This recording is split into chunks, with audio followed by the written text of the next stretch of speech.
The sun had barely risen above the sleepy suburban horizon, casting long shadows that seemed to stretch forever, when the first metallic clink echoed through the cul-de-sac, like a riddle in the twilight.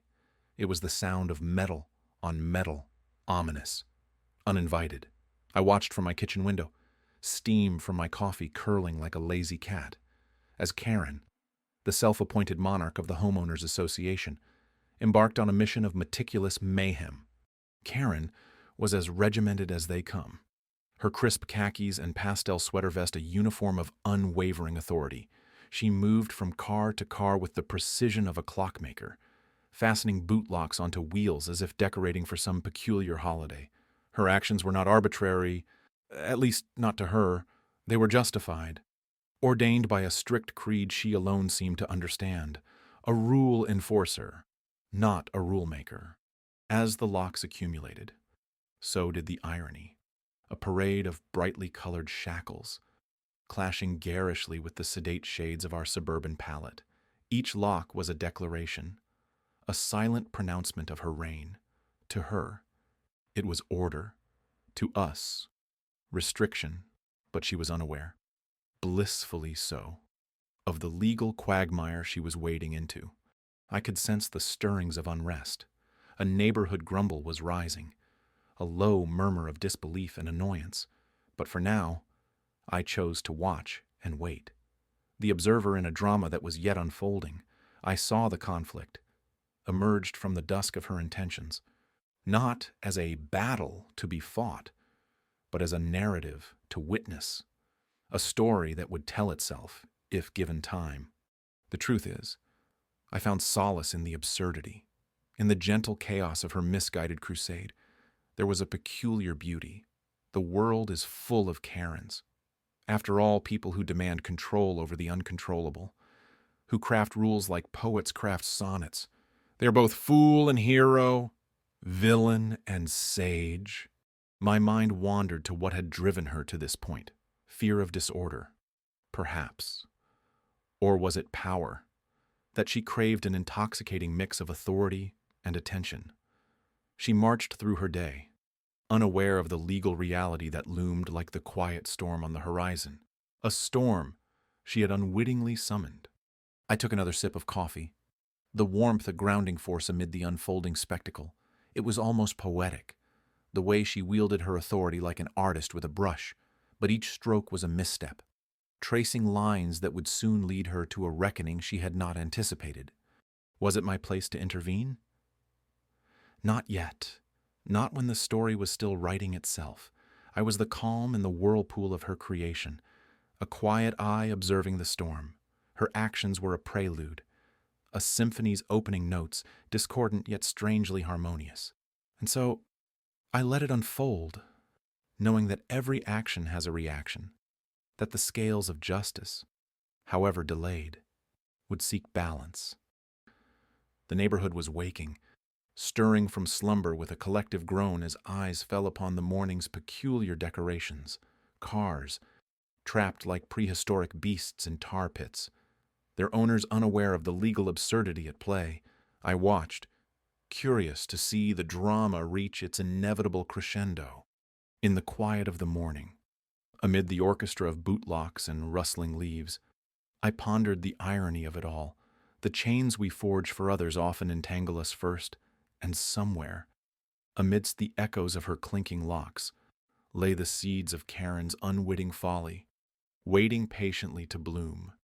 The morning sun clawed its way over the horizon, casting long shadows across the pristine lawns of our suburban enclave. I watched from my window as the dew glistened like countless diamonds scattered upon the grass.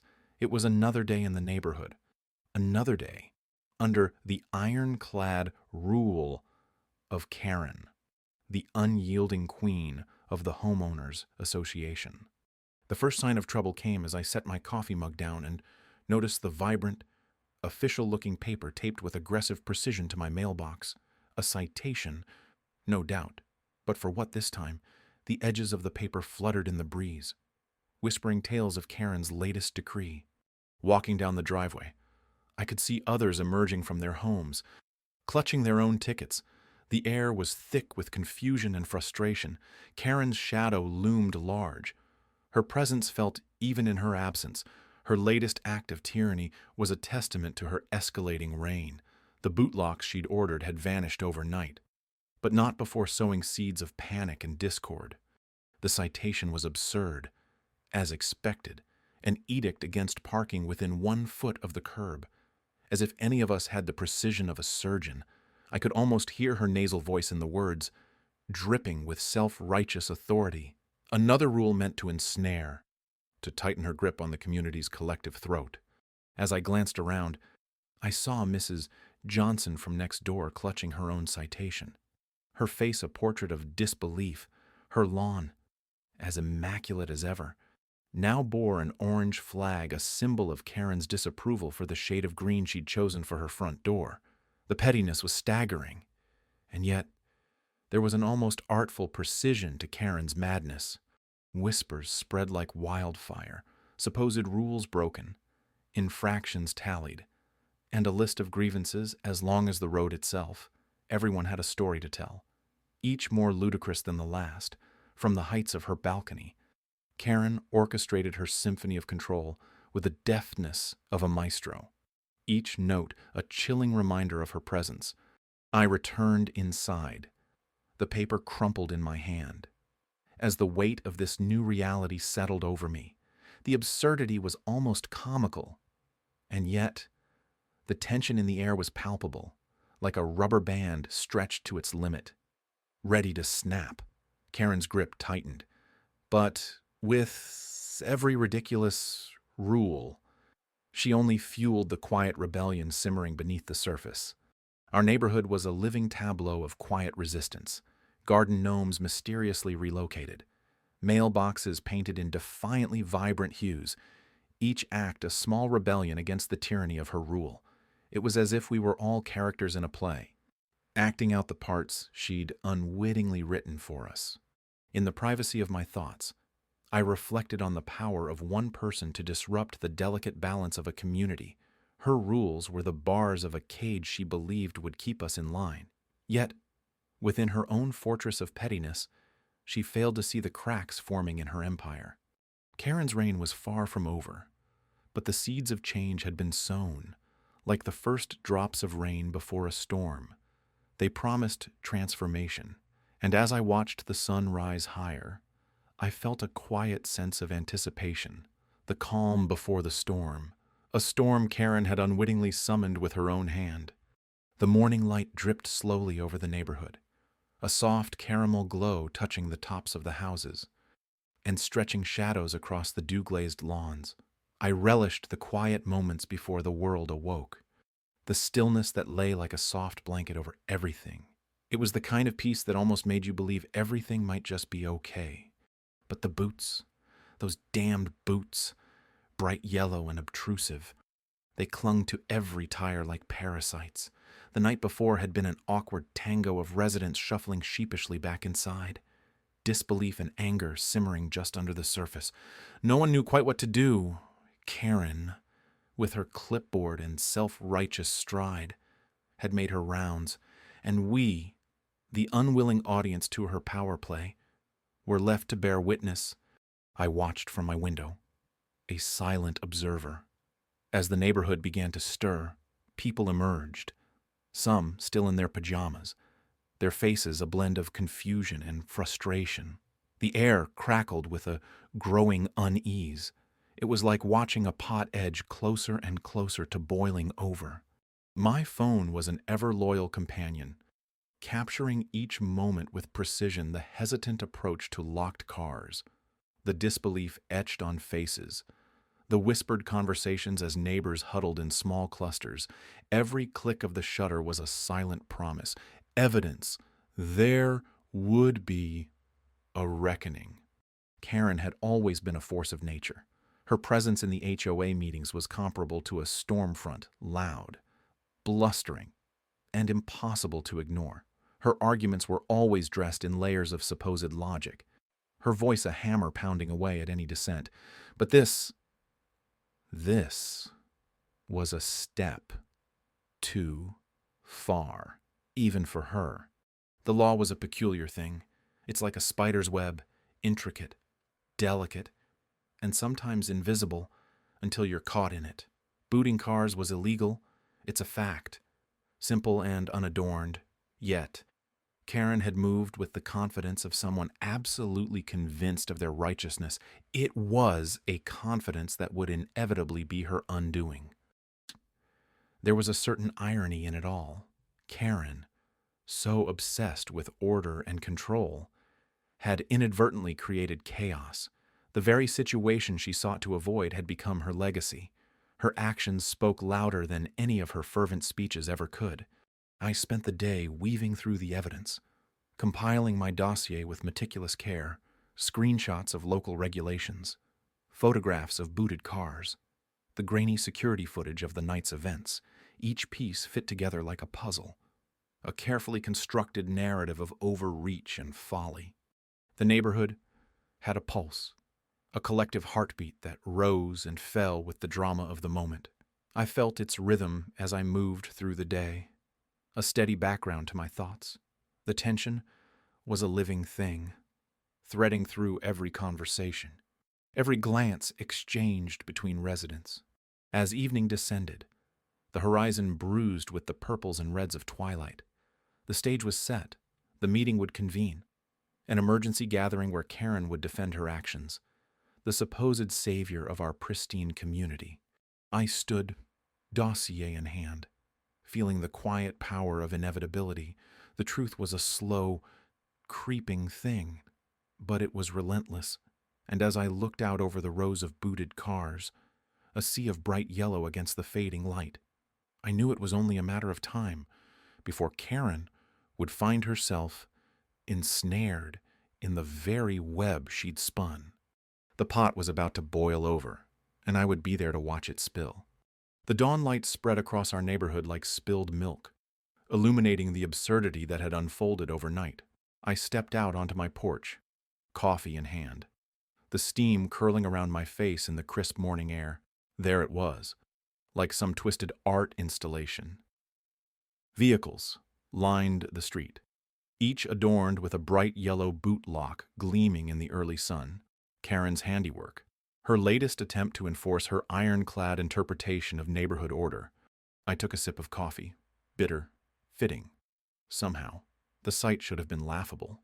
But there was an undercurrent of tension now, a subtle shift in the atmosphere that made the air feel charged, ready to ignite at the slightest spark. Our street had transformed into a gallery of frustration, each car a canvas of silent rebellion. Neighbors emerged slowly, drawn outside by a mix of disbelief and curiosity, like spectators at a theater. They gathered in small clusters, murmuring and gesturing towards their immobilized vehicles. The morning bird songs were muted by the low hum of confusion and rising annoyance. Karen, predictably, was already out, clipboard in hand. She moved with the precision of a warden inspecting her domain. Her efficient strides and the stern set of her lips were telling. She believed she was the hero of this narrative, a lone crusader against the chaos that she imagined lurked in every unregulated driveway. Her satisfaction was almost tangible, the kind of smugness that could only belong to someone utterly convinced of their own righteousness. I watched as she marched up to the Johnsons. Mr. Johnson, usually unflappable, looked at his booted SUV with a mix of disbelief and simmering anger. Mrs. Johnson's eyes were wide, her hand gripping his arm, grounding him. Karen's gestures were sharp, her words inaudible, but her intent clear. This was necessary for the good of the community. The Johnsons weren't alone in their bewilderment and growing ire. The crowd's mood shifted almost imperceptibly from confusion to resentment. An undercurrent of anger bubbled just beneath the surface, like magma waiting to burst from a restless volcano. Karen seemed oblivious. Or perhaps she thrived on it, the discord, the drama. It was her stage. After all, for a moment, I pondered the irony. A community meant to foster kinship and harmony now stood divided. Residents pitted against each other over the whims of one woman's misplaced authority. The boundaries of her power were being tested, and everyone was caught in the wake of her overreach. My thoughts wandered to the legal implications. Her actions, undeniably drastic, were rooted in her own interpretation of HOA guidelines. She hadn't anticipated scrutiny, legal or otherwise, a miscalculation on her part. I could almost picture the scene in a courtroom. Karen, unyielding, defending her actions with the same fervor she exhibited now, against the backdrop of a judge's bemused gaze. The morning wore on. Cars remained locked, unmoved, each a testament to Karen's folly. Tensions simmered like a pot left on the burner too long. Something had to give, and soon the thought was both unsettling and oddly exhilarating. I turned back inside, leaving the street to its growing unrest, feeling the pull of the day's unfolding drama behind me. The neighborhood was a powder keg, and Karen had lit the fuse. Morning light filtered through my kitchen window, casting golden patterns across the table. I sipped my coffee, watching the steam rise like a miniature storm. It was an irony I couldn't ignore quiet peace in the eye of the chaos Karen had spun. Her latest stunt had been the final thread unraveling a tapestry of strained civility. The neighborhood had become a playground for her authority, each bootlock an emblem of her perceived power. But today, things had shifted. Today, the law would speak in softer, yet more resonant tones. The legal maze she believed she controlled was, in truth, a house of cards. I'd spent countless evenings preparing, sifting through bylaws and regulations, stitching together a quilt of quiet retribution. The realization was simple, yet profound. Her actions were a mirage, an illusion without legal backing. She had no more authority to immobilize our vehicles than a child commanding the tide. The paperwork now sat in an unassuming envelope on the counter, a silent testament to patience and perseverance. It was a dichotomy of elegance and power, much like a chessboard where every piece knew its place and purpose. I imagined her face when the envelope arrived, confusion giving way to disbelief, and finally, the slow burn of realization. Karen was a force, certainly, but not the kind that bent wills or conquered. She was a storm in a teacup, loud but contained, always swirling within her self-imposed boundaries. The irony of her situation was poetic. She had wrapped herself in a cloak of authority, not realizing it was made of gossamer threads. As I walked to the mailbox, the envelope felt weighty with consequence. In its journey lay the culmination of a community's suppressed sighs and stifled groans. It was more than just paper. It was a pivot, a quiet revolution. The world outside was waking. The air tinted with the smell of spring, a new beginning, nestled in the remnants of winter. I slid the envelope into the box, closing it with a resolute click. The legal gears would now turn. Slowly, but inexorably, I imagined them like clockwork, each cog interlocking with the next, precise and inevitable. Returning inside, I stood by the window, watching as life unfolded with its usual, unhurried grace. There was no need for anger or loud declarations. Justice, I had learned, was a whisper, not a shout. It was the silent assurance that the world, despite appearances, is often fair. Across the street, Karen's house stood silent and pristine, a castle built on illusion. It seemed odd that something so solid could crumble so easily, but that was the nature of things built on false assumptions. They needed only the softest breath of truth to dismantle. In that moment, I felt no triumph, only a quiet satisfaction. As the neighborhood awoke and the sun rose higher, the world seemed to hold its breath. I sipped my coffee, savoring the rich, bitter complexity. This was the taste of resolution, the flavor of patience rewarded. It was the calm, before a different kind of storm, one that would leave the landscape changed, yet more honest. And so, the stage was set, not for a clash of titans, but for a simple revelation, truth, as it turns out, is the most potent force of all. As Karen would soon discover, the real power lay not in control, but in the quiet, deliberate unfolding of what is just and right. There we stood, a sea of neighbors once divided by her iron rule, now united in our quiet defiance. The air was thick with the anticipation of justice, as if the very breeze whispered promises of retribution. Karen, our self-appointed overseer, had taken her last step too far. Her reign, once as suffocating as the fog that rolled in from the bay, was now scattered by the winds of change. The bootlocks, her latest symbol of control, gleamed in the sunlight like gaudy ornaments on a tree of malice. Each one was an affront, not just to our freedom, but to the very spirit of community. The legal notice came like the peal of a long-awaited bell. It was delivered with the quiet authority of truth, methodically unraveling the bind she had placed upon us. I watched as Karen's face, usually the picture of smug satisfaction, crumpled inward like a paper doll caught in the rain. She had underestimated us, underestimated the power that lay dormant in the very hearts she sought to subdue. Her eyes darted around the crowd, searching for an ally, a lifeline, but finding none. Each set of eyes she met reflected the truth of her isolation. It was not anger that filled them now, but something deeper, something settled and resolute. We were done playing her game, her rules of divide and conquer. Our silence spoke volumes, louder than any protest ever could. The memory of her previous conquests flickered past, like echoes in a storm. The elderly couple forced to move their bird bath. The single mother harangued for her child's playhouse. The endless meetings where her voice was the only one heard. But today, we were the storm, and she was caught without shelter. As the legalities unfolded, stripping away her veneer of authority, I found myself reflecting on the curious dance of power and consequence. How often those who grasp for control fall victim to the very chains they forge.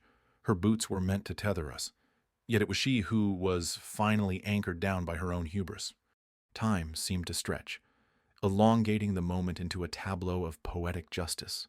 I thought of the gardens she had tried to regulate, the lives she attempted to micromanage, now blooming freely without the weight of her oversight. The irony was not lost on us. Her meticulous plans, her contracts and bylaws, unraveled by the very system she'd thought infallible. And then, a voice, not loud but with the clarity of a bell tolling in the distance, broke the silence. "It's over, Karen." Simple words, yet they resonated through the crowd, carrying with them the full force of our collective liberation. Her response, a mere whisper of protest, lost its voice before it began. In the days that followed, life returned to the neighborhood, a garden awakening to spring's first light. Without her shadow, we found laughter in the spaces she had tried to suppress. Barbecues extended long into the night. Children's laughter filled the air once more, and the scent of freshly cut grass was no longer tainted by the fear of citation. Karen was still there, of course, a specter of her former self, sidelined to the fringes of our community, her presence now a cautionary tale engraved in the cobblestones she once lorded over. We had not banished her, for in doing so, we would become what we despised. Instead, she was left to watch as her fiefdom transformed into a community she no longer controlled. And so, we moved on, not victorious in the traditional sense, but free to be neighbors once more, to mend the fences she had torn down. The sun rose higher, casting long shadows that finally pointed us toward a future unbound by the past. A reminder, perhaps, that even in the face of tyranny, unity and patience can weave the strongest chains of all.